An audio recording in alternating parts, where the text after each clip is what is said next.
পাখি পাকা পেঁপে খায় এ কথা এতদিন শুধু শুনেই এসেছি। আজকে প্রথমবার নিজের চোখে দেখলাম। দাদুর বাড়িতে এসে দেখি জেঠিদের পেঁপে গাছে মাশাল্লাহ অনেক পেঁপে ধরেছে। গাছে যে একটা পেঁপে পেকে আছে সেটা আমরা টেরই পাইনি, কিন্তু পাখিরা ঠিকই টের পেয়ে গিয়েছে। দেখেন পাখিরা কি সুন্দর করে পেঁপেটা খেয়ে রেখেছে, আর পেঁপের কালারটাও মাশাল্লাহ অনেক সুন্দর। তো আমি পেঁপেটা ছাদেই রেখে দিয়েছি যেন পাখিরা এসে আবার খেতে পারে। এখন আপনাদেরকে চোর দেখাবো। মজা করলাম।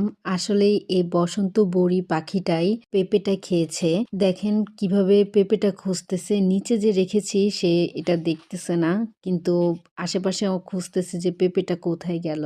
এই বসন্ত বড়ি পাখিটা কিন্তু বাংলাদেশে খুবই কমন একটা পাখি। এর ডাক আমরা প্রায় শুনি, হয়তো আমরা চিনি না। আসলে এটা হচ্ছে টিয়া পাখির মতন প্রায়, কিন্তু বাংলাদেশে দাগি বসন্তটা কিন্তু বেশি দেখা যায়। আমরা সামনে যাওয়াতে পাখিটা উড়ে গিয়েছে। যাই হোক, আপনাদেরও কি কখনো এমন অভিজ্ঞতা হয়েছে? হয়ে থাকলে কমেন্ট করে জানাবেন।